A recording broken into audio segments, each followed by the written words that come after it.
Bom dia, irmãos. A paz seja convosco. Que bom que você está aqui na casa do Senhor, escolheu começar a sua semana na presença de Deus. Isso é maravilhoso. Deus tem um recado bastante importante para nós como igreja nessa manhã. E eu quero que você esteja com o teu coração aberto para o Senhor poder operar na sua vida, nas nossas vidas na igreja. Amém? Irmãos, nosso texto básico dessa aula vai ser Marcos, capítulo 16, versículo 14 e o 18, até o 18. Marcos, capítulo 16, versículo 14. Finalmente apareceu aos 11, estando eles assentados juntamente. Lançou-lhes em rosto a sua incredulidade, dureza do coração, por não haverem crido nos que o tinham visto já ressuscitado. E disse-lhes: Ide por todo o mundo, pregai o evangelho a toda criatura. Quem crer e for batizado será salvo, mas quem não crer será condenado. E estes sinais seguirão aos que crerem. Em meu nome expulsarão demônios, falarão novas línguas, pegarão nas serpentes, e se beberem alguma coisa mortífera, não lhes fará dano algum. E imporão as mãos sobre os enfermos e os curarão. Amém?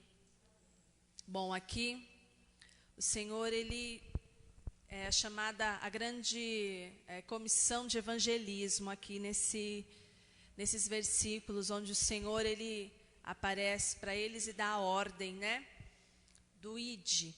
Só que interessante que em Marcos aqui, ele fala de uma maneira como que se tivesse uma palavra subentendida nesses versículos, né? Ele fala vai, prega, batiza, e antes ainda o Senhor lança em rosto a incredulidade dos discípulos, né? Porque eles não tinham crido, aqueles que chegaram para eles e falaram que Jesus tinha ressuscitado, eles estavam assentados, eles estavam ali esperando, eles estavam ali até desanimados, né? Não acreditando que o Senhor tinha ressuscitado. E aí o Senhor aparece, lança em rosto a incredulidade e fala, né? Vão, preguem, porque preguem e batizem. Quem crê vai ser salvo, quem não crê será condenado. Então essa urgência que a gente vê aqui nos versículos em Marcos, mostra uma palavra como se imediatamente, né? Faça isso agora, faça isso logo. E é isso que nós vamos estar meditando, deixando o Senhor trabalhar nas nossas vidas para que a gente faça. Porque hoje o tema da aula é Ministério do Evangelismo, da evangelização. Então a gente precisa trabalhar nesse sentido. Porque se a igreja ela para de evangelizar, ela logo deixa de ser evangélica também, né? Se você para com esse trabalho, o que vai te sobrar numa igreja? O que a igreja vai oferecer para o mundo se ela não evangelizar? Então, a gente, quando pensa na igreja, que é uma instituição também, que é uma instituição que também ajuda a sociedade, né? Nós, como igreja, temos que ajudar a sociedade também em vários sentidos. A gente pode ajudar a sociedade trazendo um mutirão de saúde, né? Se os irmãos quiserem fazer isso voluntariamente. A gente pode se unir e colocar os talentos que a gente tem em outras áreas em prol da sociedade, como na área da educação. Alguns que são advogados, muitas vezes podem oferecer o seu serviço de voluntariado. Mas se a igreja não fizer o trabalho dela, que é, em essência, pregar o evangelho, que é, em essência, mostrar, né, que Jesus está vivo em minha vida, o que vai sobrar para a igreja? De diferente, de diferencial? Nada. Porque ajudar na educação, ajudar com alguns fins sociais, tem ONG que faz isso, tem o governo que tem que fazer isso, né? Tem a LBV que faz isso. Tem muitos lugares, né, que fazem isso. Claro que eu não estou eximindo a igreja do seu papel social, que ela tem que ter também, porque sem fé, a sua fé sem obras também não é lá essas coisas. Mas eu estou falando do trabalho essencial que a igreja tem que fazer, que é pregar, e nenhuma outra instituição, nenhuma outra comunidade tem essa missão a não ser a igreja. Se a igreja parar de fazer o trabalho dela, ninguém mais vai fazer. Ninguém mais. Aqui nessa terra foi dada a missão que só a igreja de Cristo tem, que é evangelizar, que é pregar as boas novas. Evangelizar é trazer as boas novas, que é o evangelho, que é a salvação que vem através de Cristo Jesus. Só através de Cristo Jesus é anunciar para o mundo que há esperança, é anunciar para o mundo que sim, a gente pode ter uma outra chance, a gente pode nascer de novo, a gente pode ser reconciliado com Deus sim, através de Jesus, que a gente pode ser curado, que a gente pode ser transformado, que a gente pode ter a nossa alma salva através do Senhor Jesus. Isso é evangelizar, é anunciar, é falar o que Cristo fez e o que Cristo faz também. Então, vamos passar primeiro os primeiros slides aqui. Nós temos duas imagens aqui, né? Até parece que fazem parte da mesma aqui, mas são duas separadas ali. Um é a pregação do evangelho dentro de uma igreja. E a outra é a pregação do evangelho fora, nas ruas. Evangelismo, às vezes a gente pensa que é só quando a gente leva para fora, né? Não. O evangelismo é pregar, é falar do Senhor. Então, eu faço na igreja, eu faço na minha casa, eu faço no meu trabalho, eu faço nas ruas. Eu não posso parar um para fazer o outro. Isso acontece simultaneamente. O evangelismo tem que acontecer em todas as áreas, em todos os momentos. Então, a gente colocou aqui dois exemplos. Pregação do evangelho, para que aconteça o quê? A próxima, pastor. Para que haja esse ato da pessoa que ouviu, ato externo, confissão da fé. Se confessar Jesus Cristo com os teus lábios, né, você será salvo. É importante, não só importante, é vital que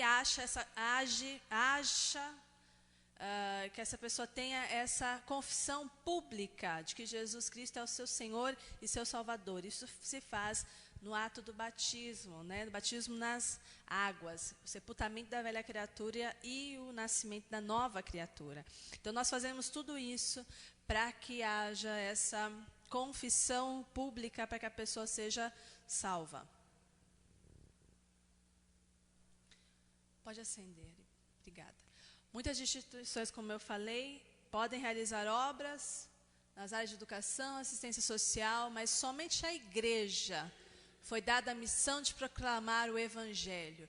Eu gosto muito dessa palavra que Paulo fala, né? O que é o evangelho? É o poder de Deus para a salvação daqueles que creem no evangelho. Né? O evangelho não consiste apenas de palavras persuasivas, um belo sermão, uma eloquência, um discurso bem elaborado e convincente apenas humanamente. O evangelho é poder de Deus. Somente a palavra de Deus é quem transforma as pessoas. Isso é um grande diferencial do evangelho de outras das filosofias.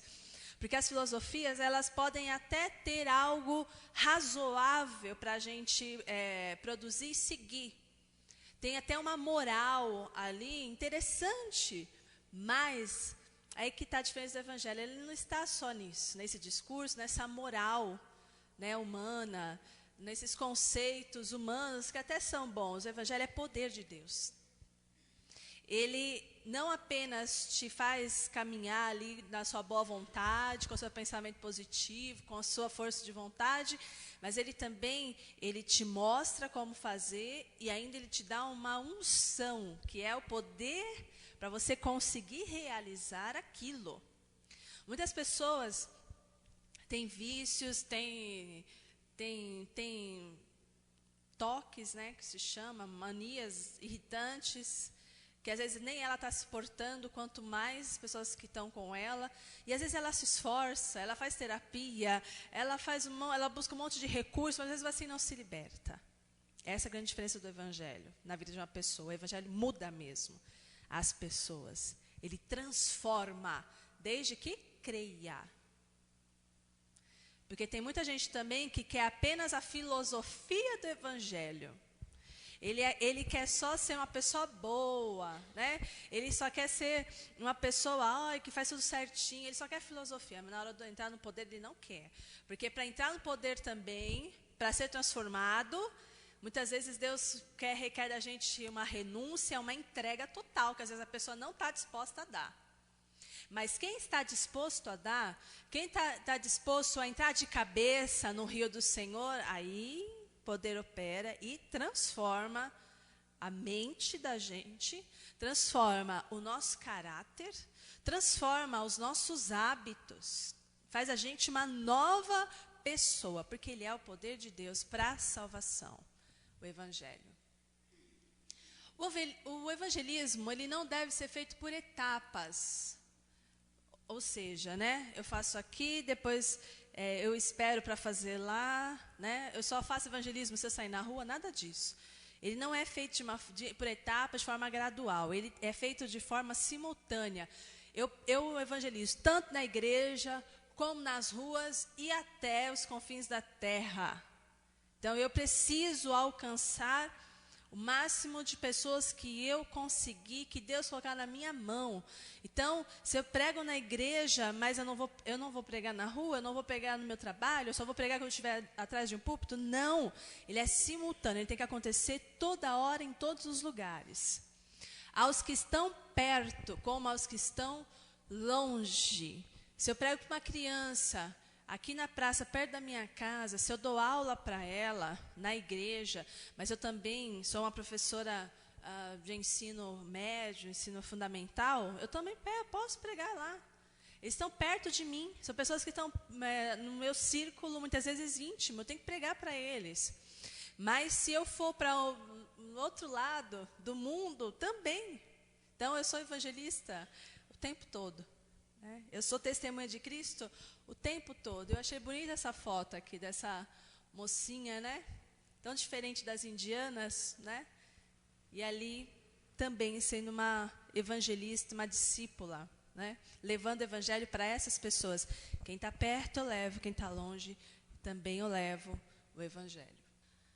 Marcos 10, 45 fala, ele apresenta Jesus como servo sofredor, mas também como servo trabalhador, porque ele fala, meu pai trabalha até agora e eu também. Então, eu não vim aqui para ser servido, mas para servir. Isso é o maior exemplo de trabalho, de entrega. E o serviço do Senhor Jesus era de alto nível. Então, qual é o tipo de serviço que Jesus está entregando? É o mais profundo, de entregar até a vida dele, em resgate de muitos. Quando Marcos apresenta Jesus como servo trabalhador, o que ele está dizendo? O evangelho é ação. O evangelho não consiste em palavras persuasivas. O evangelho não consiste de apenas ouvir e guardar rituais, tradições ou conceitos. O evangelho é ação. Então, aquilo que eu recebo, que eu aprendo, eu tenho que fazer algo útil com isso. Eu entro em jejum, eu entro em batalhas espirituais muitas vezes, eu entro num mergulho na palavra de Deus. Para quê, gente? Para eu ser melhor, para eu crescer? Crescer para quê? Você tem que fazer alguma coisa com esse crescimento, você tem que fazer alguma coisa com a unção que você tem recebido. Senão você vai enterrar o seu talento e para o Senhor você é um servo mau. Além de inútil, né? É mau. Porque você pegou algo que era bom para todo mundo e você comeu sozinho ou deixou estragar, guardou, deixou estragar, mas não deu para quem estava com fome, para quem estava com sede. Então, evangelho é ação.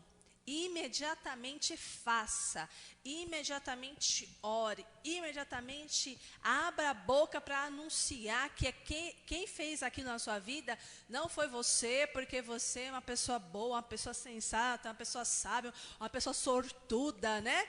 Não, olha, quem fez isso na minha vida, você está vendo sucesso na minha vida nessa área, eu preciso te falar quem que fez isso. Foi Jesus. E aí você tem que falar, além de dar a honra ao Senhor, você tem que falar para que a pessoa também busque ao Senhor, queira se render a Ele, creia.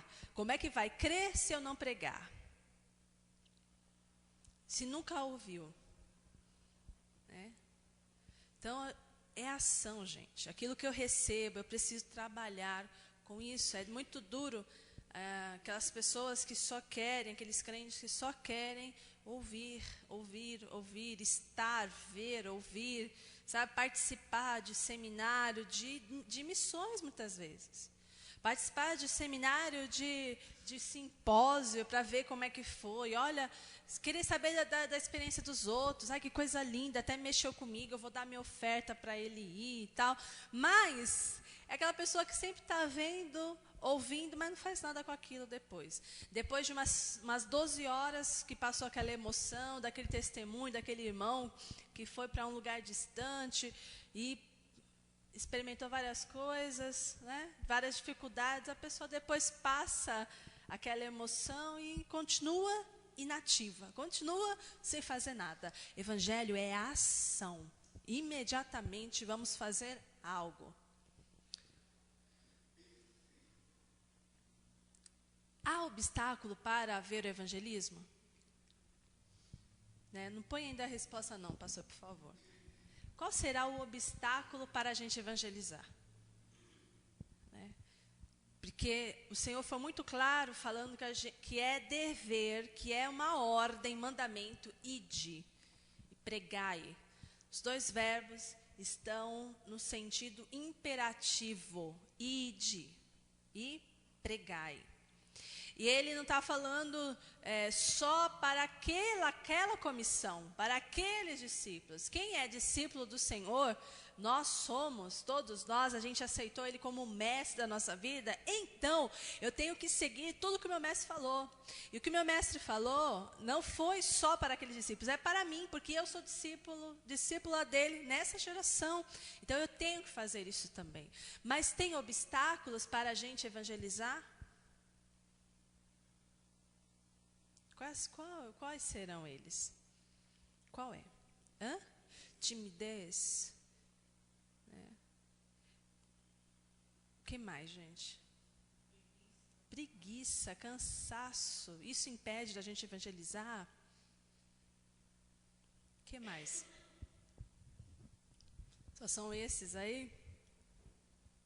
Nós não temos interesse em evangelizar? Falta de amor? Falta coragem da nossa parte? Olha, Jesus deu a resposta em Marcos capítulo 16, versículo 14. Qual é o maior obstáculo do evangelismo? Incredulidade. O que é ser incrédulo? O que significa isso? Como assim a minha incredulidade, não a do outro? Porque tem uns também que você vai pregar que são incrédulos. Mas não é por causa da incredulidade deles que aí me barra. Não, é a minha que me trava. O que é incredulidade, gente? Não ter fé que Deus fez o que fez. Será que foi Deus mesmo que fez? Será que a obra que Ele fez é tão maravilhosa assim para eu ficar falando para os outros? Tem gente que não crê na bênção nem para ela. Às vezes você ouve e fala assim, meu Deus, Deus fez isso com você. Ela, normal, fez. Tem gente que fica impressionada e a pessoa que recebeu, Às vezes ela fica até felizinha na hora, mas depois ela esqueceu, ela já está querendo outras coisas. Então aquilo ali, ó, já ficou pequeno. Tem gente que é curada de coisas terríveis, de enfermidades terríveis no corpo. Mas depois que passou, que ela está bem, que ela está abençoada, ela nem lembra mais de como era duro, que ela não conseguia levantar da cama. Sabe? Porque o movimento de fazer isso daqui, ela não conseguia. Sabe? Ela não é mais grata, ela esqueceu. Gente esquecida, gente que não tem memória, é muito ingrato. E ela não está mais ligando para isso, ela quer outras coisas. Ela quer algumas coisas materiais, ela quer algum prestígio, ela quer algum poder. Né? Por isso que às vezes a gente não pode desprezar passado não, pessoal. A gente tem que lidar muito bem, saber lidar com passado, presente e futuro. Passado, tem coisas que você deve esquecer, que te faz mal, e você não deve ficar relembrando não, mas tem coisas que você não deve esquecer.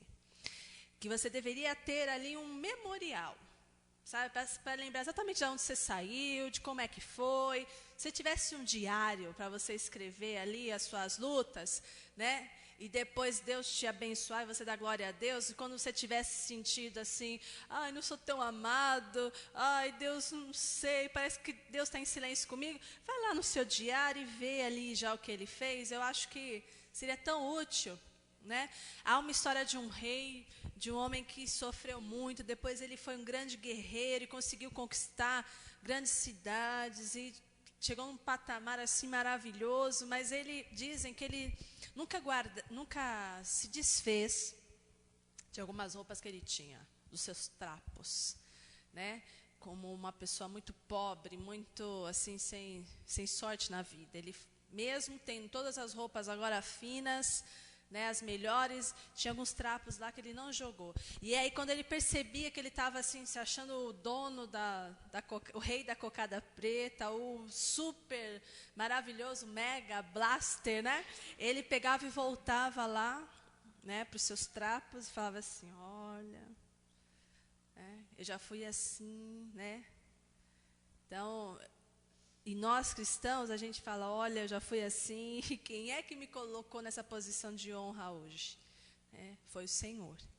Então, eu sou totalmente dependente dEle, tudo é por causa dEle, tudo eu devo devolver para Ele. Ele é quem me sustenta. Sem Ele eu não teria conseguido e não teríamos mesmo. Então, a gente precisa ter um passado aí, muitas vezes bem guardadinho, para a gente poder dar honra a Deus e também honra as pessoas que nos ajudam, sermos gratos com Deus, gratos com as pessoas, para a gente não se tornar um Saul da vida aí, entendeu? Achando que eu sou demais, e aí Deus me manda fazer algumas coisas, eu simplesmente não faço, eu faço o que eu acho que é certo. A minha meia obediência. Antes de sair para vir para a igreja, estava passando lá a história de Saul depois de Davi, né? Então, Deus manda matar, eu não mato, não, porque eu decido que eu vou oferecer uns para Deus, mas Deus falou que não. Então, eu preciso aprender a ser grato para aprender também a obedecer ao Senhor.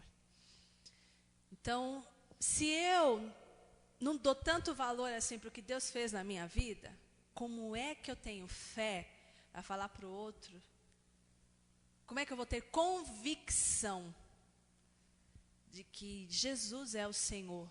Jesus é o Senhor da tua vida. Você vai ser feliz se você entregar a sua vida para Ele, porque eu fiz isso, mas eu não fiz isso ainda inteiramente. Tem umas áreas da vida aí que eu não entrego para o Senhor, mas de jeito nenhum. Então, o que está fazendo a igreja ser muito calada, muito parada nas coisas espirituais, né? A igreja tem se tornado muitas vezes antiquada, porque ela não tem convicção, nem ela crê. Isso é terrível, pessoal. Aí isso mata qualquer um. Muita gente tem entrado para a igreja, tem aceitado Jesus e até se batizado nas águas, não porque teve um encontro real com o Senhor. Quando eu falo de encontro real, gente, eu estava comentando isso com os alunos do ITQ lá da sede. Quando eu me converti, eu tive uma manifestação sobrenatural de Deus na minha vida, antes do culto que eu ia realmente me decidir pelo Senhor. Aquela semana eu tive uma manifestação sobrenatural, uma visão. Então, Deus me impactou muito forte, né? O pastor, quando ele se reconciliou com o Senhor, também foi assim, algo impactante, né? Uma cura ali na hora, né? Deus falando assim com ele de forma sobrenatural. Aí tem pessoas que falam assim, poxa, mas eu não tive isso, né? Então, será que foi real? Gente, Deus sabe como falar com a gente, com cada um de nós, da maneira que a gente vai entender. Tem uns que o negócio tem que ser forte mesmo, porque senão não se entrega. Tá? Eu mesma tinha um monte de informações da minha vida. Um monte. Para eu saber o que era o que, de fato, e da cabecinha que eu tinha, né? Muito Maria vai com as outras, muito vai na moda, vai na onda. Para eu acordar tinha que ser uma coisa assim. Tem uns religiosos também que precisa ser desse jeito, né? Mas tem outros que não, porque eles têm mais fé que a gente. E aí, Deus falar com ele vai. E não teve nada sobrenatural, o céu não abriu, não aconteceu nada disso, mas Deus falou, ele entendeu, Deus mostrou através da palavra, ele crê como o eunuco etíope. Estava caminhando, lendo o profeta Isaías, não estava entendendo bulufas. E aí o apóstolo Felipe chega ao lado do carro, ouve que ele está lendo o profeta Isaías, pergunta, entendes tu que lês? Como eu vou entender se ninguém me ensina? Para o carro, deixa eu entrar aí que eu te ajudo. E começa, a palavra fala que ele começa a pregar sobre Jesus. O homem acredita, ele crê, vê uma aguinha, posso já me batizar? Eu posso cumprir o que o Senhor fala para que eu creia e eu seja batizado para eu ser salvo, eu quero ser salvo. Ele pega, já batiza, o Felipe é arrebatado e aquele homem segue o caminho dele jubiloso, feliz da vida. E diz a história que quando ele chega na Etiópia, porque ele era o mordomo-mor da rainha, ele tinha influência muito grande, ele conseguiu evangelizar toda a Etiópia. A Etiópia foi um país muito rico, muito abençoado nesse período. Depois a Etiópia voltou, né, para algumas práticas, e hoje você vê que ela é uma terra que não se levantou, né? Uma terra que escolheu outros deuses aí, é uma miséria, mas a Etiópia já foi riquíssima. Difícil para a gente assimilar isso hoje, né? Quando a gente pensa em fome, a gente pensa em quê? Etiópia, né? Mas ela já foi riquíssima. Então ele, né, que creu, teve convicção, influenciou, seguiu a vida dele ali cheio de júbilo, influenciou aonde ele evangelizou. Mas para que a gente consiga evangelizar o esposo, gente, sempre lembrando, primeiro pessoal de perto. Mas isso também não vai impedir de você pregar para a gente de longe, tá? Ah, estou concentrado só na minha família. Não, dá para fazer simultaneamente. Deve fazer. Então, como eu estou aqui, nós estamos aqui, eu pastor com vocês, na igreja, nós temos que fazer isso onde Deus nos colocar. Lá, trabalhando na igreja sede, vamos lá. Na nossa família, vamos lá, tem que fazer a influência. Evangelizando, aconselhando as pessoas que estão lá na Suíça, que estão lá na Genebra, que estão lá na Angola, que estão lá na Alemanha, que estão aqui no Nordeste do Brasil. Então, porque a nossa meta, gente, é alta. A gente vai ver qual é. Mas é incredulidade. Você precisa ter convicção de quem você é. Você precisa ter convicção do que Deus fez na sua vida, pelo amor de Deus. Se Deus curou você, qualquer doente que chegar perto de você, você vai falar o quê para ele? Ah, é assim mesmo, olha. Até esses médicos de hoje estão um lixo, o Sistema Único de Saúde é um lixo.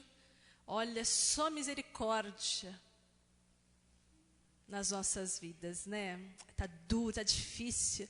É assim mesmo, Deus te curou, então, sobrenaturalmente você vai chegar para um doente e falar isso para ele? Gente, tem 1 milhão de pessoas que podem falar isso para ele. Mas você fala assim, olha, Deus me curou. Você pode estar até doente hoje, mas Deus já te curou um dia. E pode te curar agora também, mas não impede que Deus já fez. Fale para essa pessoa, pelo amor de Deus. Você já foi curado de alergia na vida? Eu fui. Fale para uma pessoa que está com problema de alergia, que acha que isso daí nunca vai sarar.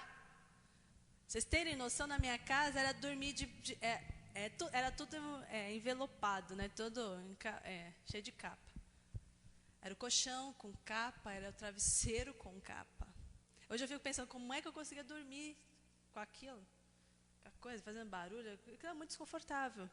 Mas é todo mundo assim em casa, todo mundo alérgico. Então, sem tapete, né? A cortina, aquela bem fininha, sempre pondo para lavar. E mesmo assim, viu? Mesmo assim. Era crise de rinite, crise de sinusite, de todos os ites. Era asma, era bronquite, era vacina. Eu não cheguei a tomar, mas meus irmãos tudo tomaram. Vacina e nada. Quando eu entreguei a vida para o Senhor, eu estou curada, totalmente curada. Então, aquelas crises nunca mais tive, né? Nunca mais tive. Crise de sinusite me deu uma outra vez aqui na igreja, cheguei a ter, mas assim, aquela coisa espaçada, e faz anos que eu não tenho isso daí. Não é? Então, mas era um negócio assim insuportável. Então, você tem que ter convicção do que Deus fez. Eu sou testemunha de Cristo. Eu vi, eu senti, né? Eu sou testemunha. E tem gente que não tem uma conversão genuína dentro da igreja, por isso não consegue influenciar ninguém, nem ele mesmo. Mas isso é culpa da pessoa, porque não crê. Porque se você crê, Deus te salva. Se você crê, você vê a glória de Deus. Se você crê, você não fica com medo, você vai, caminha com o Senhor, chega lá, a criança está morta, ela ressuscita. Se você crer integralmente, as coisas acontecem. Não dá para crer, gente, pela metade. Tem que ser inteiro. Somente uma experiência com Cristo ressurreto, esse Cristo que morreu, mas está vivo. E tem gente que até acredita, ele morreu, ai como ele me amou, mas acha que Jesus não está importando com você, que Jesus não está te ouvindo. Não, esse Cristo vivo, sabe, que está do seu lado, que está morando dentro de você, que intercede por você, que tem compaixão da tua vida, que é o teu paracleto, o teu advogado, que está com você nas situações. Sabe, que vai na sua frente, esse Cristo vivo. Você precisa ter uma experiência com este Cristo. E aí, somente assim é que a incredulidade vai ser derrotada. Com o impacto da presença de Deus. Com o impacto da conversão genuína. Tem gente que às vezes cresce numa igreja. Quando você aceitou Jesus, eu nasci em berço evangélico, eu sou crente desde o ventre. Não. Não. Você tem que ter um dia em que você tinha consciência. E você decidiu entregar sua vida, fazer de Deus, não Deus dos seus pais, mas o seu Deus. Tem que ter esse dia. E aí quando você tem esse dia, que às vezes demora, às vezes a pessoa vai chegar nesse dia, só com os 30 anos, 35 anos, né? Às vezes um pouco menos. Mas você precisa ter essa experiência pessoal e individual com o Senhor, para que a incredulidade seja anulada. Conversão genuína transforma incrédulos em mensageiros ousados das boas novas. Até o apóstolo Pedro, né, teve momentos ali de incredulidade, de timidez, covardia. Isso sim foi uma verdadeira timidez, a covardia, de falar assim, não, eu não conheço ele, eu não tenho nada a ver com ele. Né? Quando ele realmente tem ali, o poder de Deus vem sobre ele, aí a coisa mudou completamente, hein? Se tornou um homem muito ousado. Isso acontece com todos os discípulos que creem, não só com Pedro, pessoal. Vocês creem nisso? Com todos os que creem. Não tem aqueles que são melhores que outros, mais assim fervorosos. Tem uns que têm o dom de ser fervoroso. Não existe isso.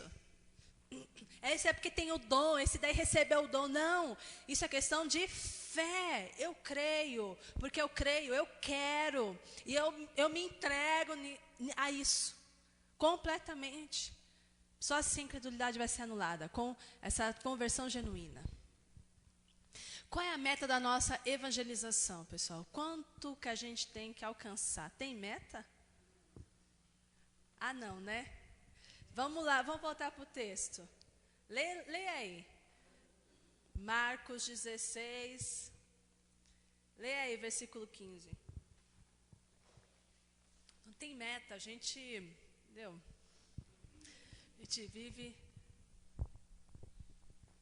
A gente vive assim, de qualquer jeito. Se eu levar um para o céu, amém. Né? Se eu não levar nenhum, amém. É assim mesmo. Tudo que Deus dá ordem para a gente tem um fundamento. Tem que ter um fim, gente. Tem um propósito. Acharam aí a meta ou não? Hã? Qual é a meta?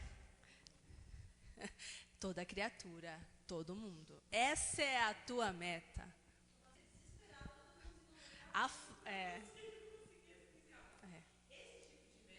Errado. Não, porque você está colocando um número e você está determinando o tempo. Não. A meta para a igreja, o corpo de Cristo na terra, é ganhar todos. É pregar. Entendeu? Evangelizar o que é? Não é ganhar a pessoa, na verdade. É anunciar. Porque quem dá o crescimento e quem convence a pessoa do pecado, da justiça e do juízo é quem? Quem é a pessoa que faz isso? É o Espírito Santo. É o Espírito Santo que convence a pessoa. O meu trabalho como igreja é o quê? Pregar. Evangelizar. Quem eu vou evangelizar? Todos. Todos. Se essa pessoa vai se converter ou não, aí está com ela. Porque o apóstolo Paulo, ele não era um homem que você fala assim, poxa, ele pregava pra caramba, né? Ele era um bom evangelista, não era? Nossa. Mas ele pregou para umas autoridades que não fizeram nem ligaram. Teve um até que zoou ele, o rei Agripa. Que isso, Paulo? Poucas palavras, você está querendo me fazer cristão? Bem assim. Aí foi diante de Festo, Festo também, ó, nada. Do Félix, nada. Deixavam Paulo para lá e para cá, para lá e para cá. Teve um lá que falou, não, traz ele. E ficava toda hora pedindo para Paulo vir à presença dele. Toda hora porque achava que Paulo ia pagar suborno para ele 1 hora. Né? Porque ele podia liberar Paulo e ele não liberava. E Paulo, um ser inteligente, né? Ele não vai perceber que eu estou querendo uma cervejinha, né? E nada. E até passaram-se anos até ser colocado um outro governante. Ele não conseguiu sucesso com aqueles. Mas ele não fez o trabalho dele, que Deus falou para Ananias que ele ia fazer. Não tenha medo dele não, porque eu estou escolhendo ele como um vaso de honra para levar o meu evangelho para os gentios. Ele estava fazendo o trabalho dele. Mas tinha gente que não acreditava. Aquela moça que eles curaram, Paulo e Silas curaram em nome do Senhor, né? Libertaram a moça do espírito da adivinhação. O dono dela, em vez de cair em si, falou, olha o que eu estava fazendo. Né? Usando essa pobre coitada para me dar lucro, fazendo ela ser cavalo de demônios, né? Ser usada por demônios para me dar lucro. Meu Deus, vou me arrepender, vou entregar. Nada disso. Ele foi com raiva, fez ali um alvoroço para prender Paulo e Silas e bateram em Paulo e Silas, prenderam os pés dele, as mãos e os pés no tronco, entendeu? Jogaram eles no cárcere interior, e se não fossem eles louvando e adorando a Deus à meia-noite, lá e Deus fazendo um terremoto acontecer, sabe o que vai acontecer com eles? Eles não, tem gente que não se comove, tem gente que não quer saber, não. Mas aí está em nós o quê? O pregar. Como Jesus pregou. Ele pregou, ele ensinou, ele curou, ele libertou os oprimidos do diabo, e teve gente que não acreditou. Teve gente que incitou a multidão para crucificar o Senhor. Jesus, Deus falando com os homens. Mas as ovelhas não conhecem. Quem não é ovelha não reconhece a voz. Só quem é ovelha reconhece. Quem não é, Deus está falando. Como hoje, gente. Deus é vivo, Jesus é vivo, mas Ele não está em carne, como o pessoal ali do Novo Testamento teve o privilégio de desfrutar. Mas Deus usa as pessoas. E Deus está falando.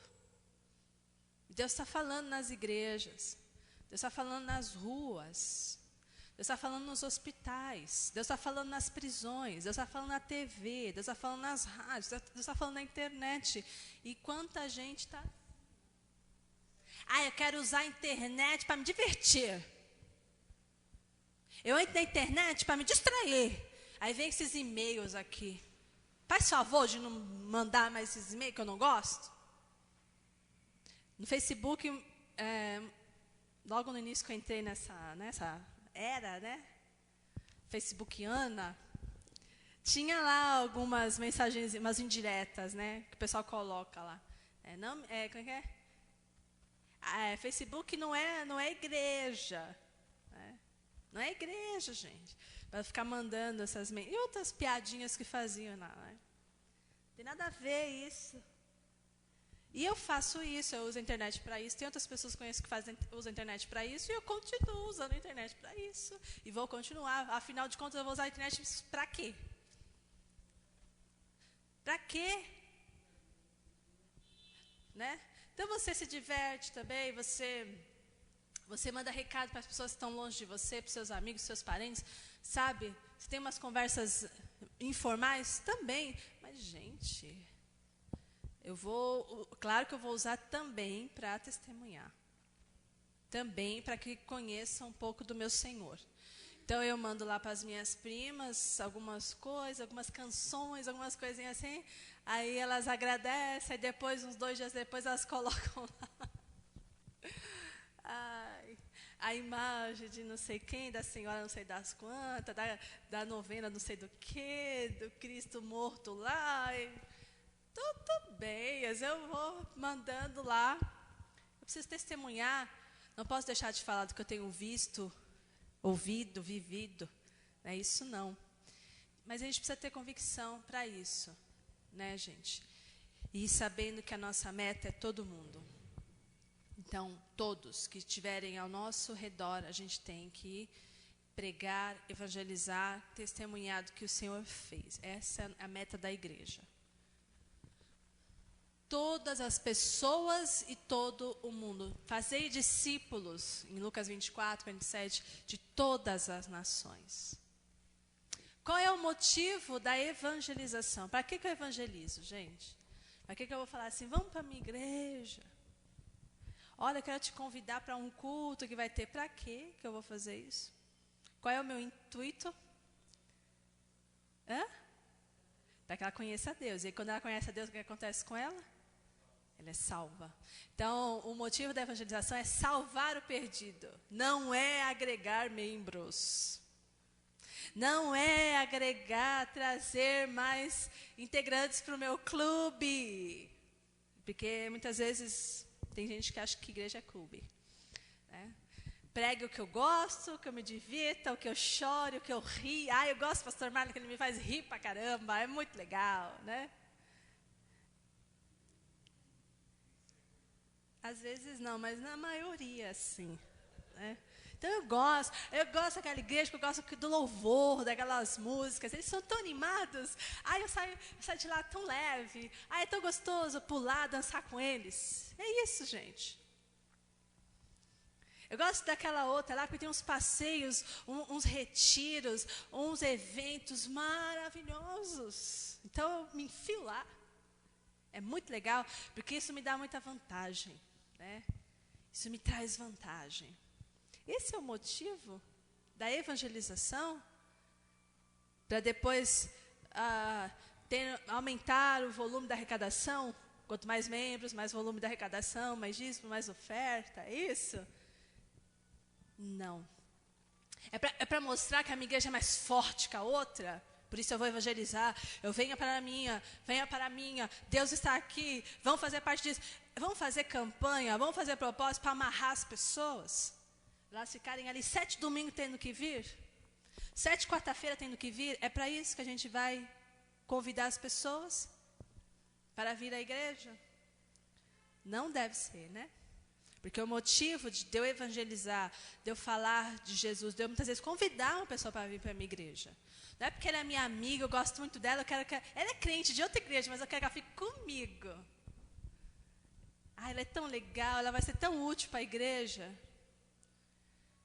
Não é esse o motivo, é que ela seja salva. Por isso que muitas vezes... Então, pregar a toda a criatura, né? A todas as pessoas, inclusive eles.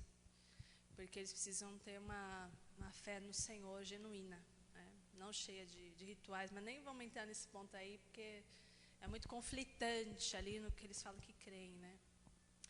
O motivo da evangelização é salvar o perdido. Vamos abrir 2 Coríntios, capítulo 5, verso 20. 2 Coríntios, capítulo 5, versículo 20.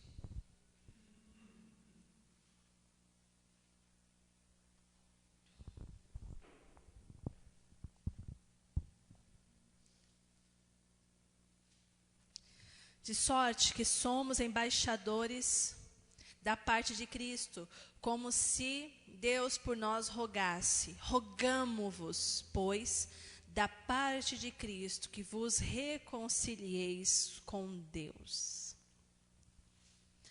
Qual é o motivo da nossa pregação? Qual é a intenção dela? Que as pessoas se reconciliem com o Senhor, que as pessoas sejam salvas, que as pessoas se entreguem para Deus, porque, olha, gente, sem Jesus não dá.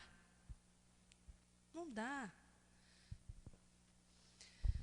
Semana passada uma irmã perguntou assim para mim: pastora, eu não sei qual o propósito que eu faço para o meu casamento, porque eu preciso ser curada, eu preciso disso, o casamento precisava de tudo.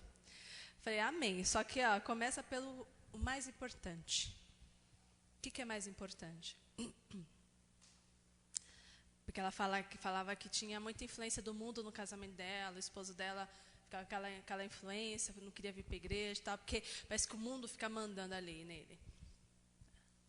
Então, qual é o mais importante, querida? Salvação, né? Primeiro, ele tem que entender quem Deus é. Primeiro, ele tem que entender que ele é um pecador, que ele precisa de salvação, que ele precisa se arrepender na sua vida, para depois ser curado, para depois receber o poder de Deus. Todo mundo, gente, primeiro precisa ser salvo. Mas o que o pessoal quer? A grande maioria nem está entendendo isso. Ele quer ser curado independente de Jesus.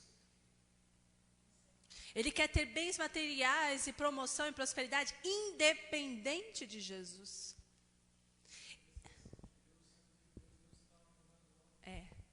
Quer a manifestação, quer que Deus reine. Aliás, ele quer o benefício do reinado de Jesus sem Jesus reinar. Então, ai Senhor, é uma grande mentira que contaram para as pessoas. Isso não é possível. Isso é uma grande ilusão, é a maior ilusão. É um dos grandes sofismas, das mentiras do diabo é essa. Você vai ser feliz, você vai ser próspero, Deus vai te abençoar. Sem Jesus ser o centro do casamento, sem Jesus ser o rei da casa, não vai acontecer. Mesmo porque a própria palavra fala, a gente só é abençoado quando a gente obedece. Eis que põe diante de vós o caminho da bênção e da maldição. Se você obedecer os meus estatutos, acontecerá isso, isso, isso. Você vai ser abençoado na sua casa, você vai ser abençoado na cidade, você vai ser abençoado no campo, você vai com tudo. Olha, os seus animais não vão abortar, você vai plantar, né, trazendo para cá, vai plantar 100, vai dar 100. Mas se você ouvir os meus mandamentos e me desobedecer, o que acontece? É amaldiçoado. Ou seja, o que é estar amaldiçoado? É estar sem o respaldo, a presença de Deus. Você vai fazer alguma coisa na cidade e não dá certo. Aí você vai tentar, então eu vou para o campo. Dá errado também. Eu vou para o estrangeiro. Dá errado também, porque o problema é você. Porque onde você vai pisar, não vai ser teu. Porque Deus não está com você. Então, até essa frase, olha, Deus te abençoe, nem todo mundo Deus está podendo abençoar, não. Às vezes eu penso assim, ó, que Deus possa te abençoar. Que Deus possa me abençoar nessa área. Porque, Deus te abençoe, não. Se você não é obediente, como é que Deus vai abençoar? Deus só abençoa quem está obedecendo. Deus só abençoa onde Ele pode ficar. Se Deus não pode ficar ali, você quer os benefícios de Deus sem Deus estar ali? Não é possível. Não faz sentido. Primeiro deixa Deus reinar. Primeiro deixa Jesus ser Senhor e Salvador. Bom, Jesus é o Senhor e meu Salvador. Agora sim. Agora a gente pode começar. Agora, edificar uma casa é ridículo. Construir um prédio de 20 andares. Colocar lá os melhores vidros nas janelas. Decorar com os móveis mais bonitos. Só que o edifício está sendo feito não de tijolo, né, bonitinho. Está sendo feito com areia do mar. E não tem um bom alicerce também. Além da edificação toda estar comprometida, não tem alicerce. O que vai acontecer? Vai desmoronar. Vai para o chão. Não interessa se você colocou o melhor vidro, se você colocou os melhores móveis, adornou da melhor forma. Não adianta. É a mesma coisa de querer fazer as coisas, ter uma casa bonita, ter tudo bonito sem a rocha. Não vai durar. O primeiro terremoto que vir, primeira enchente que vir, não dura. Então, primeiro vento forte, já era, acabou. Então, a gente precisa ter essa convicção, né? A gente precisa salvar, que as pessoas se reconciliem. Efésios 1:13.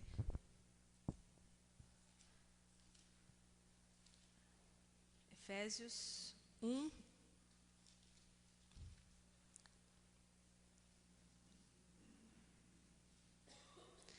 Capítulo 1, versículo 13. Em quem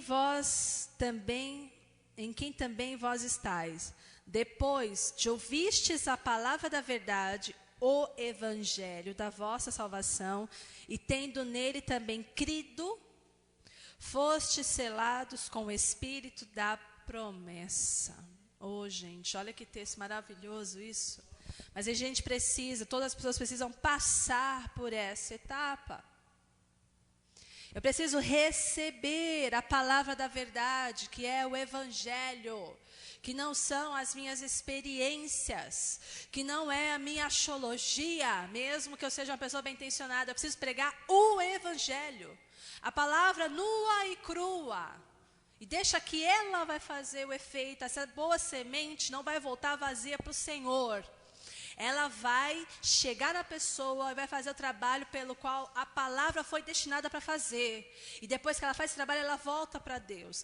Então, essa palavra da verdade, evangelho que salva, da salvação, quando a pessoa crê, aí ela também é selada, né, com o Espírito Santo de Deus. Primeira coisa, o grande objetivo, o motivo do evangelismo é que as pessoas venham a se salvar o perdido. Existe um plano da igreja local para nós evangelizarmos. O primeiro passo aqui, primeira coisa que a gente precisa ter, gente, para evangelizar, porque a gente vai trazer o evangelismo para o ministério, trabalho. Evangelizar é um trabalho que a igreja tem que fazer, que só Deus deu para a igreja. Para nenhuma outra entidade na terra, para a igreja.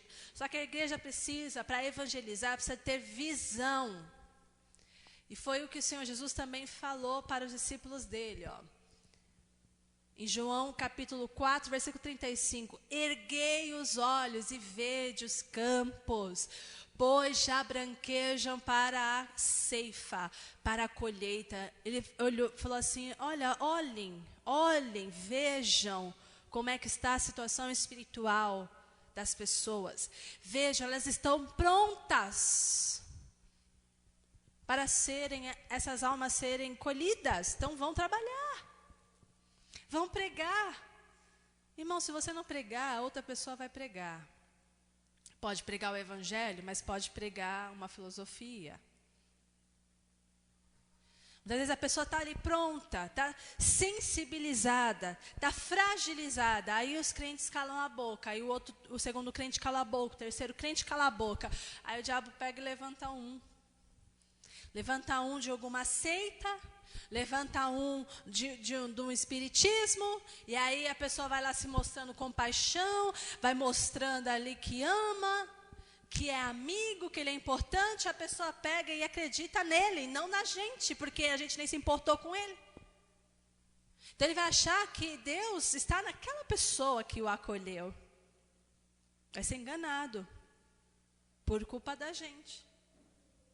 A terra, o pessoal está faminto, todo mundo está faminto, tá? A sociedade está louca, tá querendo satisfazer seus desejos, as coisas mais ridículas, porque isso mostra a carência dela. O ser humano, quando caiu, ele perdeu o governo, ele perdeu a Deus, ele perdeu a comunhão com o Senhor, ele tem um vazio enorme dentro dele. E esse vazio e essa fome só é saciada com Deus nele. E aí ele está com essa fome, ele não sabe do que, ele tem até muitas coisas, mas ele não sabe por que ele está assim, ele não se sente bem, ele fica com depressão, ele não sabe se a vida dele tem sentido, pensa até em se matar.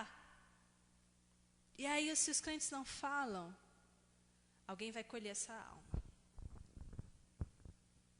Você fala assim, mas a pessoa pode escolher isso, mas é uma realidade. A gente tem que observar como está a nossa realidade. Se os nossos filhos, a gente não dá atenção para eles, outra pessoa pode dar, hein? Se ele não conversa com a gente, se você não dá abertura para ele conversar, perguntar as coisas para você, ele vai perguntar para outra pessoa. E se essa outra pessoa o acolher, não tenha dúvida, ele vai adotar aquela pessoa. E aquela pessoa pode não ser a melhor. Pode não dar as melhores informações, pode não dar a melhor influência. Então não vamos nos enganar não. O pessoal está pronto para ser colhido. Vai ser colhido pela gente? Para a gente entregar para o Senhor? Porque o diabo trabalha também. Né? Vocês acham que as seitas que crescem, que nascem aí todo dia, é por causa de quê? Até a pessoa perceber que aquilo ali não está levando ela a nada, muitas vezes demora anos.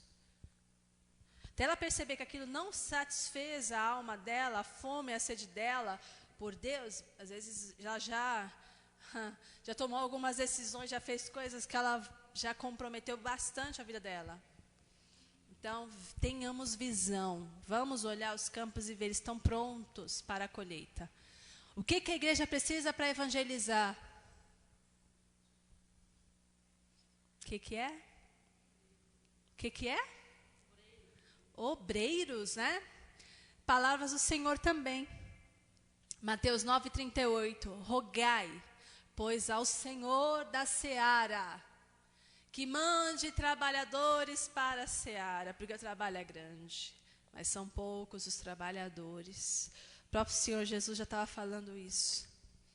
Ore, para que o Senhor mande obreiros, porque às vezes você alcança ali só 10 quilômetros, depois você não alcança mais que isso, vai ter que ter outra pessoa para fazer aquele trabalho.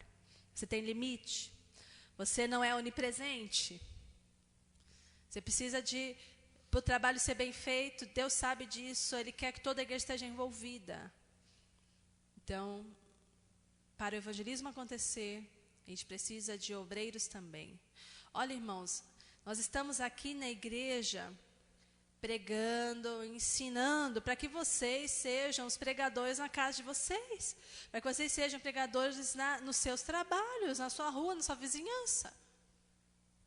Às vezes eu observo que tem algumas pessoas que querem que a gente faça trabalho aqui na casa deles também. Não dá, pessoal. Não é eficiente isso. Eu nunca vou esquecer de uma vez uma mãe chegou assim, pastor, meu filho não quer vir mais para a igreja. O senhor tem que ir lá. O senhor tem que falar com ele. E ainda usou um versículo assim, porque o bom pastor dá vida pelas ovelhas. Ele foi embora, o Senhor nem foi lá atrás.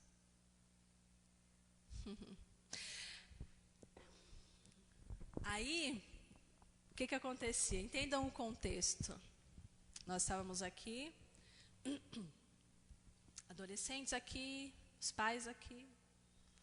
Daqui a pouco, os pais, a gente falava uma coisa, os pais chegavam em casa e falavam outra.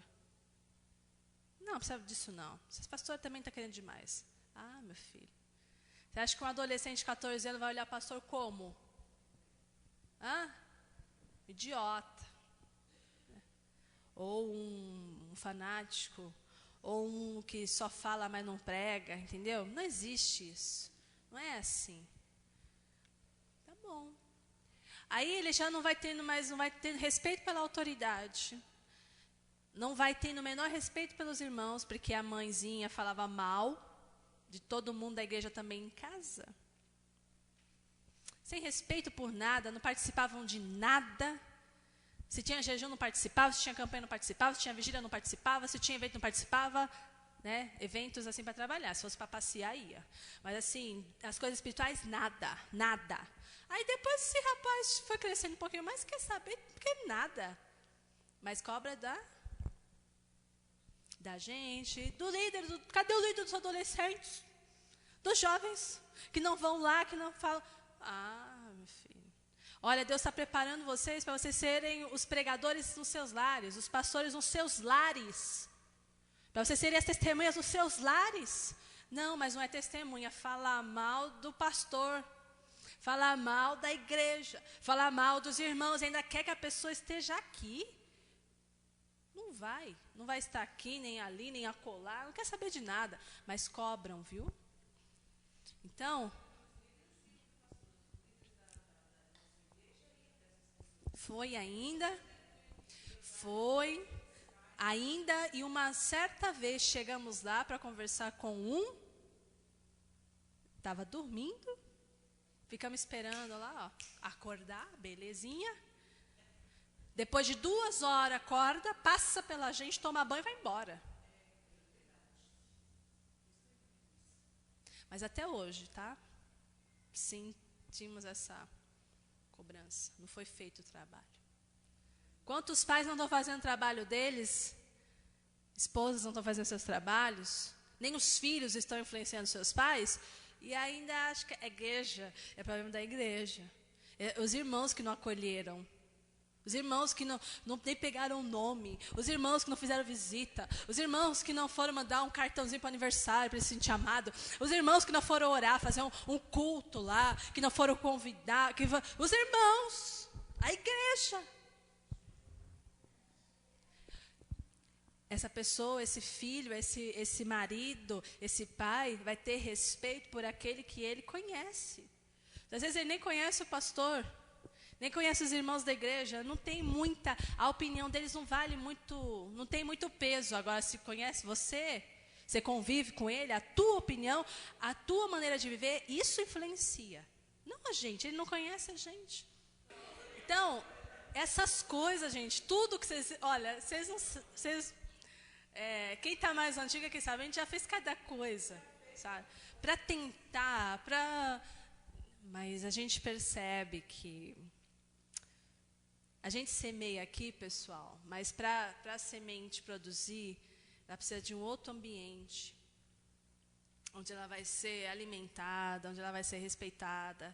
Precisa ser de um ambiente que seja coerente, né? Um ambiente que tenha paz para essa semente, que tenha amor, que tenha muito poder de Deus para que ela produza. A gente semeia aqui, chegam lá, arrancam. Para ter certeza que não. Né? E ainda querem, sabe, que tem um efeito diferente. Você vai matando aquilo ali, aquela semente. Você vai enchendo de palavras de maldição aquilo. Depois você quer que vire uma figueira linda, maravilhosa. Não vai dar, não. Depois, ora, pastor. Eu trouxe foto, eu trouxe isso. Ora, pastor. Ora, irmãos.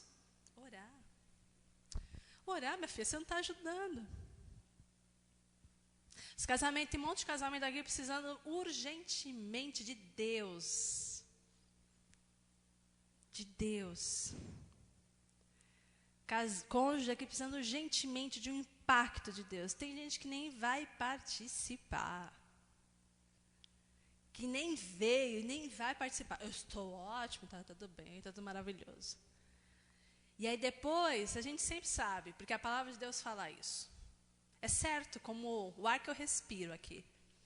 Chegar um momento, chegar a próxima estação, quero ver o fruto que vai dar isso aí. Dessa negligência, dessa incredulidade diante de Deus. E não pode, ficam ofendidos. E negam. Tá tudo bem, tá tudo ótimo. Mas está mesmo, você fica... Gente, tem sinais, não precisa nem ser espiritual. São sinais, muitas vezes, físicos. Você vê que está um negócio ali... Não, negam ainda. Fala, o que foi? A pastora está querendo ver o quê? Está querendo acabar com o meu casamento? Está querendo... Vão. Fala mal da gente. Vão para outra igreja que tem uma oração mais forte. Pastor, nem para orar serve. Né? Tinha uma pessoinha que ficou ali indignada, porque no domingo, pastor, eu quero fazer o propósito pela minha filha. Gente, o que foi falado no domingo aqui? Qual foi a mensagem? Qual foi a revelação de domingo aqui? Vocês lembram? Qual era a revelação? Não precisa nem falar que texto que foi, não precisa nem falar. O que é que Deus estava ensinando no domingo aqui? Que a bênção vem como?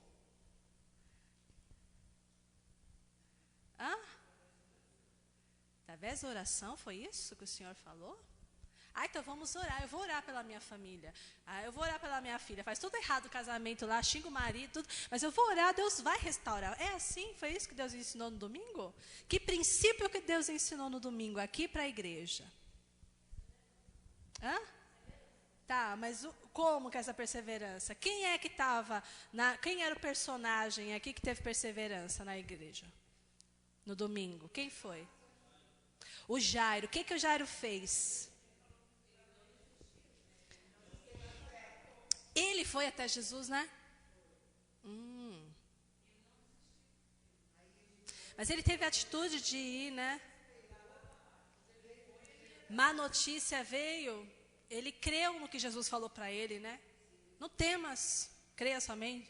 Né? Porque às vezes Jesus fala e o povo não crê, né? Ai, quebra a boca, que chora. Ai, meu Deus, ele morreu. Não, ele ficou quieto. Ele ficou calmo. Jesus falou para não temer, eu não vou temer. E ficou com Jesus ali até chegar lá. Então, quem é que vai? A filha de quem que estava doente? De Jairo. Quem é que foi buscar Jesus? Jairo. Não foi a vizinha do Jairo, não foi a sogra do Jairo, não foi a avó da menina. Foi aquele que precisava. Princípio. Você precisa, você tem que ir. Para de ser preguiçoso e querer que o outro faça por você um trabalho que você tem que fazer. Se for assim, Deus não vai operar. Deus não faz aquilo que a gente tem que fazer. Deus não move uma palha. Se é uma coisa que eu tenho que fazer.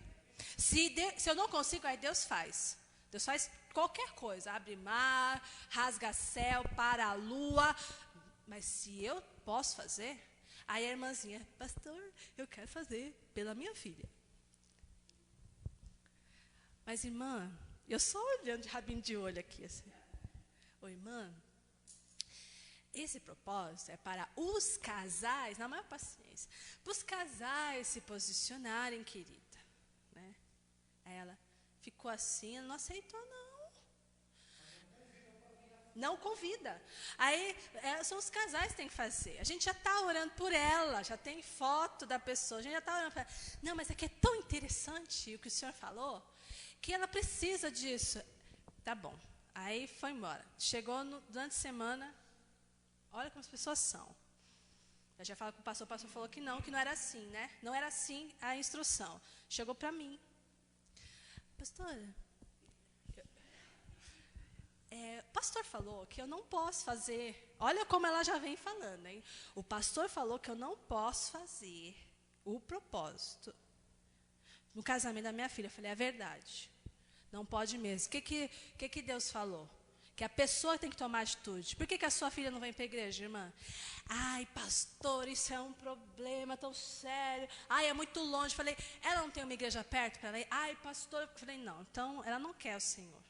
Ela é a maior interessada que o casamento seja abençoado. Ela é que mais sofre. Se ela não está interessada, irmã, a senhora vai ficar...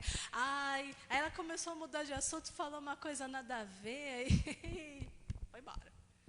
Gente, custa, meu Senhor, acreditar na instrução que Deus tem falado? Eu não entendo isso, eu acho que eu nunca vou entender na minha vida isso. A pessoa vem para um lugar onde ela não acredita que Deus está falando. Por que ela vem? Se eu não acredito na instrução que tem dado, eu vou procurar outro lugar. Mas eu fico anos, 50 anos no lugar. Mas tudo que o pastor fala, eu não acredito que é Deus, eu não obedeço. Eu não faço. Eu faço de outro jeito. Se Deus não concorda, eu protesto. Eu fico assim, imaginando pessoas assim que, sabe, se pudesse, eles levariam toda hora. Levantariam uma plaquinha. Protesto! Protesto! Não concordo! Não acho que é assim. Sabe? E fica ali. Não está sendo inteligente. No mínimo isso. Se o pastor falou, é para jejuar a cada 2 semanas. Não, ou ela jejua todas as semanas, ou ela não jejua nenhuma semana. Não consegue seguir a instrução, ela não acredita. Então é difícil, né? Essa pessoa ter convicção de alguma coisa. Vai falar. Já pensou isso? Já pensou como é que é ser? Eu não estou com vontade. Eu não estou com vontade. Eu não senti de fazer isso. Por isso, gente, que a unidade, a bênção, né? A bênção só vem quando há unidade. É lógico. Vamos, gente. Vamos se agrupar todo mundo aqui, ó. Não, tem uns 40 que resolve pôr aqui o escudo. Que resolve pôr aqui o escudo. Que resolve ficar de costa para a luta. É todo mundo aqui, um cobre as costas do outro. Eu acho que é melhor cobrir sua cabeça. Sua cabeça é muito grande. A sua cabeça precisa ser protegida. Não, o inteligente. Aqui, ó. Né? Se não tem o mínimo de ordem, de obediência, como é que a bênção vem? Não vem. Visão para o evangelismo. A gente precisa. E obreiros para a seara. Então, você é o pregador, é o pastor lá na sua casa. Faz favor de aquilo que você receber, entregar lá da melhor forma para a sua família. E recursos, né? A gente precisa. Qual é o primeiro recurso aqui? A presença do Espírito de Deus. Como é que eu vou evangelizar no poder da minha carne? Eu vou entender tudo errado, eu não vou amar as pessoas, eu não vou amar o perdido, eu posso amar qualquer outra coisa ali nele, menos a alma dele. Não, preciso do poder de Deus. Preciso da presença de Deus para evangelizar, da unção do Espírito Santo para evangelizar, porque não tenho que usar técnica de evangelismo ou de marketing pessoal. Eu vou fazer um marketing para poder apresentar Jesus da melhor forma, né? Eu vou usar umas técnicas aí para convencer, para mexer com a emoção, nada disso. Poder do Espírito Santo é o nosso recurso, tem que ser. Outro recurso, recursos financeiros também. Como é que eu vou manter a igreja? Como é que eu vou enviar missionário? Como é que eu vou, muitas vezes, né, comprar papel, tinta, para fazer as coisas, né, mais básicas, assim, para imprimir pedido de oração? Recurso. Eu preciso também de recurso financeiro. Ageu 2:8. Minha é a prata, meu é o ouro, diz o Senhor dos Exércitos. Eu preciso disso, eu preciso colocar isso em prática, ter fé para isso também. Amém? Vamos para o próximo. Base teológica para evangelização. Então, como é que eu vou evangelizar essa pessoa que Deus me colocou perto? Ou que está longe de mim, mas que eu estou tendo acesso. O que é que eu vou pregar para ela? Então, de forma muito ordeira, assim, o que é que eu vou... quais são os conceitos que essa pessoa precisa receber, que são as verdades de Deus, do Evangelho? Primeiro conceito. Inspiração e inerrância da Bíblia. Primeira coisa, olha, meu irmão, você precisa do Senhor Jesus, porque Ele é o único mediador entre você, entre os homens e Deus. Onde está escrito isso? Na Bíblia. Mas a Bíblia foi escrita por homens. Não é de Deus? É de Deus, sim. Porque essa Bíblia, Deus soprou a revelação dele nos homens. E a Bíblia não tem nenhum erro, inerrância, nenhum erro. Foi escrita em mais de 1.600 anos. Homens de várias nações viveram em épocas diferentes. Tudo escreveram a mesma coisa. De Gênesis a Apocalipse é uma única mensagem. Jesus Cristo, Senhor Salvador. Da humanidade. O homem precisa de reconciliação. A Bíblia é a palavra de Deus. Nela eu me baseio. Por que eu preciso batizar? Porque está escrito na Bíblia, filho. Ai, mas o meu caso... Não, no teu caso não. Quem crê e for batizado é salvo. Você precisa ser transformado. Por que precisa ser transformado? Porque a Bíblia fala isso, que eu preciso me arrepender dos meus pecados. Para que o reino de Deus venha sobre mim. Está na Bíblia. A Bíblia tem que ser a base. Tudo que está escrito nela. O que não está escrito nela, o que está fora dela, aqui não nos vai servir. Não é guia para a gente. O que é guia para nós está escrito na palavra. Outro conceito. Todos os homens são pecadores. Ah, mas meu marido é tão bom, pastor. Ele é um bom marido. Ele é até um homem reto, mas é pecador. Mas ele precisa ser salvo. Como você. Ele precisa confessar Jesus. Ele precisa ser batizado nas águas. Ele precisa ser uma nova criatura. Ah, mas ele não bebe, ele não fuma, ele não me bate, ele não rouba. Não interessa, todos os homens são pecadores, todos pecaram. Todos caíram, por isso estão destituídos da glória de Deus.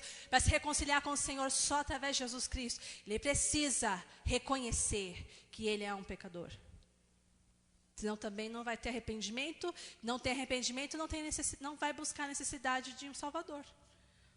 Ah, mas ele é muito bom, ele se acha muito bom, ele precisa cair em si quem ele é, espiritualmente falando. Todos são pecadores, sim. Outro conceito, Deus é o autor da salvação, não você. Quantas mulheres muitas vezes vêm sozinha para a igreja, buscam a Deus, e os maridos se acham muito bons e querem ter alguma parte na igreja, aí manda lá 10 cestas básicas para a igreja. Ah, eu estou fazendo a minha parte, a minha mulherzinha fica feliz, né? Eu não deixo ela, eu não impeço que ela vá para a igreja, deixa ela com Deus dela, assim eu também sou abençoado. O Espírito Santo tem que operar nele também.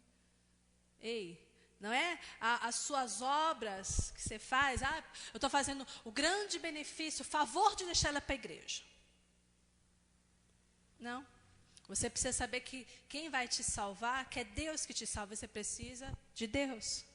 Outro conceito. O homem é responsável pelas suas decisões. Eu preciso pregar para que a pessoa possa decidir. Você quer o mal ou você quer o bem, hein? Você quer realmente caminhar com Jesus? Só Ele é o caminho e a verdade e a vida. Ou você quer andar por esse caminho, cuidando de você mesmo, teu final vai ser perdição. Além de viver uma vida desgraçada aqui na terra, teu final ainda vai ser a perdição, o inferno. Tormento sempre. Ei, estou te pregando para que você saiba que decisão você vai tomar na sua vida. Porque você é responsável pelas suas decisões. Ah, mas a minha mulher é uma jararaca. Ah, a minha mulher fala mal da igreja. Ah, a minha mulher é uma crente falsa. Não interessa, meu filho. A decisão é tua. Não é porque o outro fez mal, porque o outro não sei o quê, porque eu passo não sei o quê. Ei, você tem responsabilidade individual. Então, pregue a palavra e deixe ele decidir. E saiba, a decisão que você tomar, você vai prestar conta depois. A obra de Jesus Cristo, outro conceito muito importante que alguns também têm esquecido, hein? A obra que Cristo fez na cruz do Calvário é suficiente e eficaz para uma pessoa ser salva. Eu não preciso fazer mais milhões de coisas para ser salva. Eu não preciso fazer um discipulado de 3 anos Para depois me batizar, para depois agora começar um outro processo. Vamos entrar no módulo agora mais avançado, da cura interior. Vamos agora passar pelo módulo de repreender as maldições hereditárias. Depois eu vou para o outro módulo do sei lá mais o quê. Depois o outro módulo para alcançar a prosperidade. Depois o outro módulo para eu saber qual é o nome de todos os bichos e demônios, para eu saber expulsar cada um deles. Pelo amor de Deus, a obra na cruz é suficiente e eficaz para salvar qualquer pessoa. Salvar da depressão, salvar a alma primeiro, depois salva da depressão. Salva de uma doença hereditária, salva de um complexo, cura de um trauma. Somente a obra da cruz. Não há nada que você possa fazer, nenhuma terapia gospel que você possa fazer, nenhuma coisa, nenhuma libertação a mais aí que você pode fazer, um processo para você aí se sentir salvo, curado e liberto. A partir do momento que você recebeu o Senhor Jesus, creu que Ele entrou na sua vida, se você creu que Ele entrou na sua vida, a palavra de Deus diz que quando Deus se levanta, todos os inimigos do Senhor fogem por 7 caminhos. Quando Ele se levanta e Ele vai, ó. Ah, quem é louco de parar diante de Deus? O diabo, ele é rebelde, mas não é louco. Seus demônios são rebeldes, atentados, mas loucos eles não são. Quando eles veem, eu não posso com ele, vai, foge. Para tentar, assim, evitar um máximo de fogo na cabeça deles. As tais teologias aí. Esqueceram, pessoal? Meu Deus, tem muita igreja, tem muito povo que não está crendo nisso. Meu Deus, é o básico.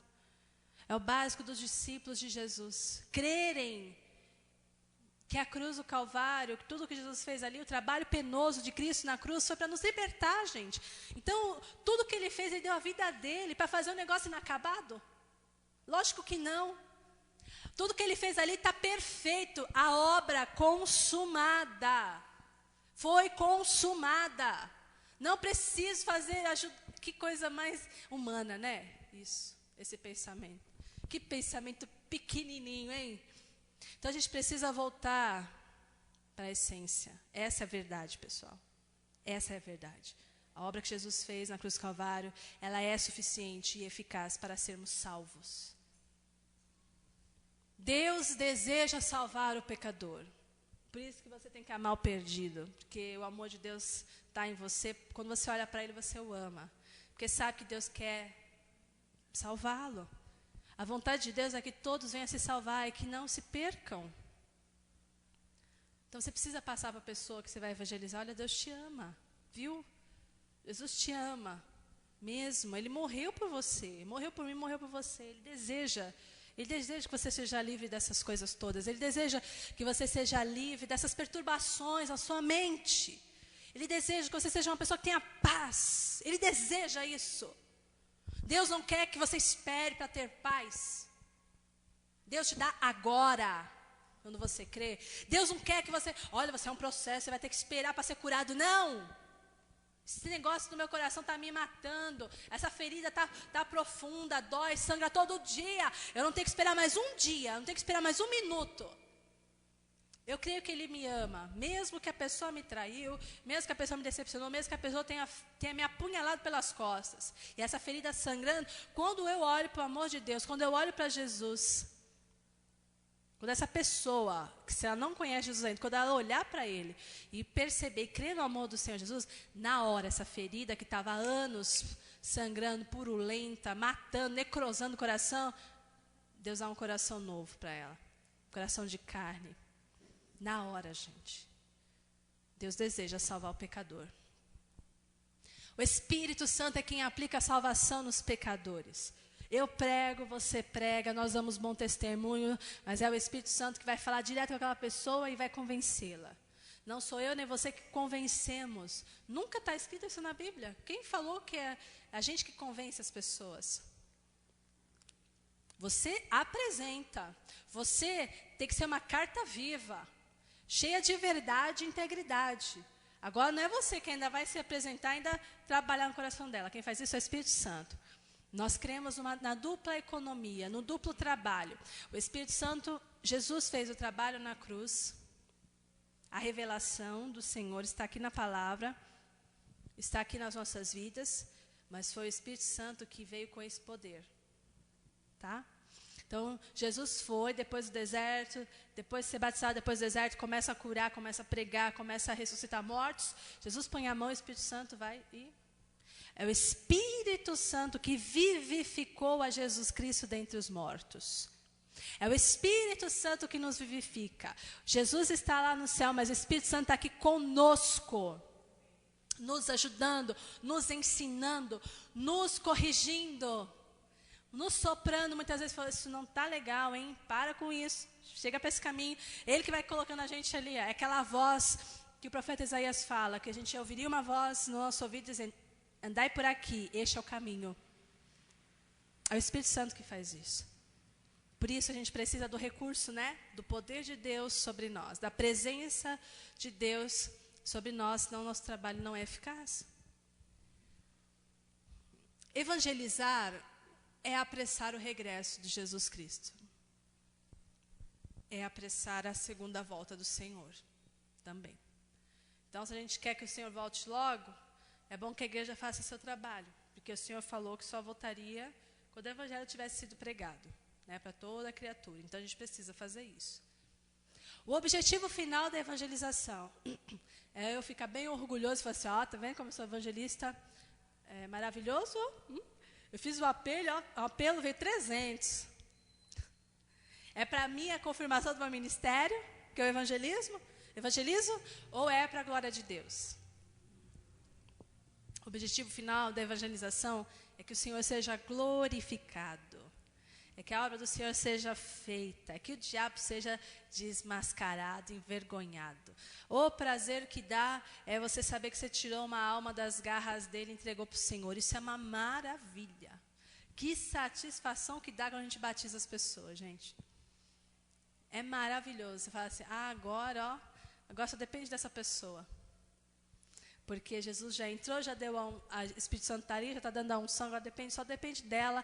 Agora obedecer, praticar, vai ser muito feliz. Então a chance ela está tendo. E é bom quando você fica feliz da vida, quando você teve essa participação. Senhor, obrigado por ter sido esse instrumento. E aí você vê o Senhor sendo glorificado. Essa é a maior alegria dos servos do Senhor. Poder contemplar a obra de Deus.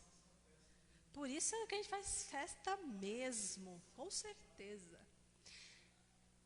Evangelizar tem que ser a primeira tarefa da igreja, né? Eu imagino. Salvar as pessoas, a gente está aqui para isso. Esse terreno foi doado, construído uma igreja para isso. A gente canta para o Senhor, demonstração de gratidão, mas a gente canta também, muitas vezes, mensagens da Bíblia. Para que outras pessoas possam ouvir e saber quem Deus é. A gente prega para que a gente possa apresentar o Senhor de uma maneira cada vez mais clara, mais objetiva, para que alcance o coração dos perdidos. Então, a tarefa primeira dessa igreja não é se reunir para fazer o dia da panqueca. Vamos nos reunir para fazer o dia da feijoada. Vamos nos reunir para fazer um grande acampamento para a gente jogar bola. Para a gente nadar na piscina, ai que delícia.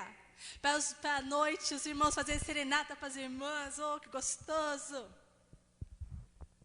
Para a gente brincar de paintball, para a gente brincar de escalada, para a gente descer na tirolesa e dizendo glória a Deus.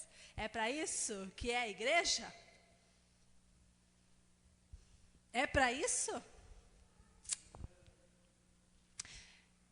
A tarefa principal é evangelizar. Mas isso é meio chato. Falar isso para os jovens, né? Os jovens carnais vão achar isso o fim do mundo. É ruim, hein? A tarefa principal da igreja é evangelizar, gente. É ganhar os perdidos, tá? Se divertir, a gente se diverte também. Mas nunca isso pode ser o foco. Nunca pode ser o foco. É muito duro para nós como líderes, quando você ainda vê que há muita motivação, quando o foco é comer. Comida física, não a palavra de Deus. Quando o foco é se divertir, é uma festinha. Ainda dói bastante, você fala assim, não estão tendo visão. Meu Deus, abre os olhos deles para que eles vejam. Porque me divertir eu vou, eu preciso disso. É legal, mas é tão duro quando as pessoas sempre priorizam isso. Vamos nos reunir para fazer uma oração?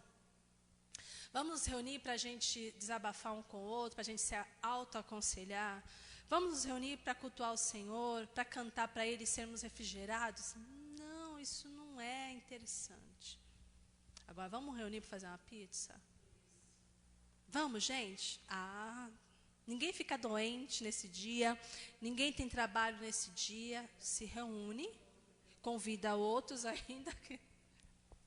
Tem a boquinha livre, tá até a boquinha livre lá, vem, entendeu?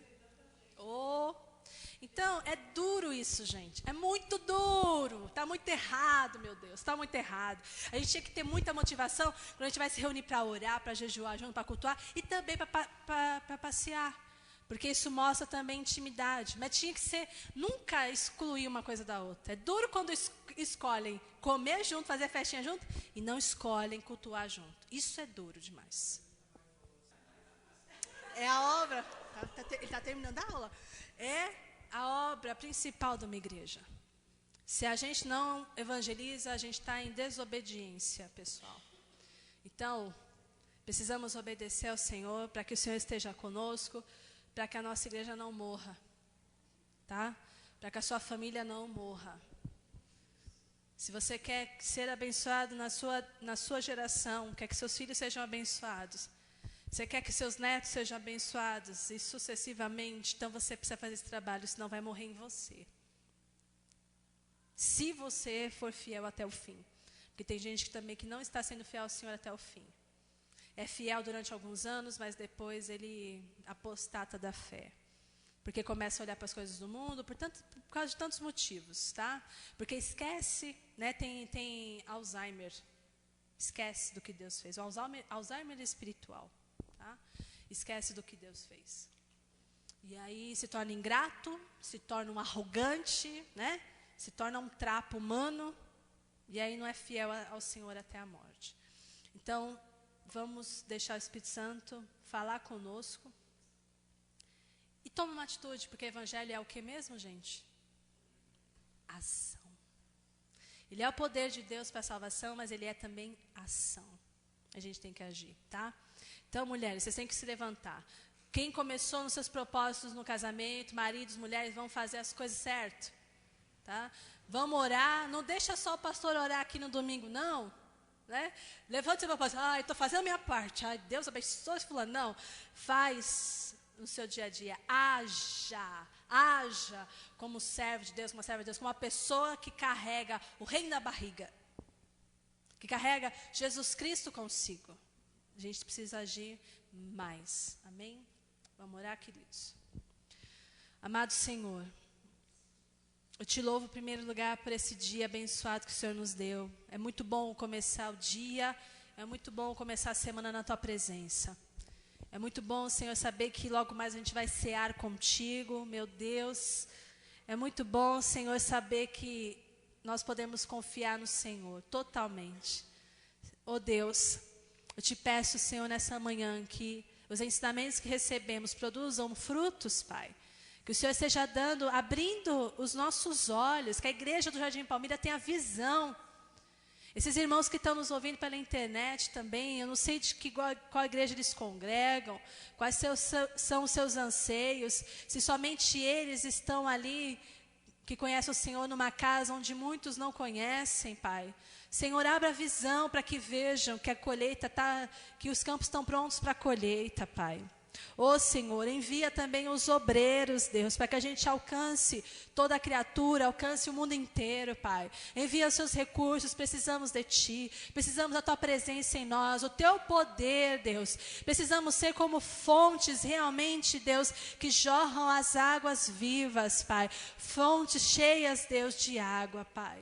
Não fonte seca, Deus. Em nome de Jesus, que do nosso rio, nosso interior fluam esses rios, Pai. Em nome de Jesus, que tenhamos a visão aberta, que tenhamos amor pelo perdido, que tenhamos uma memória, Senhor, abençoada.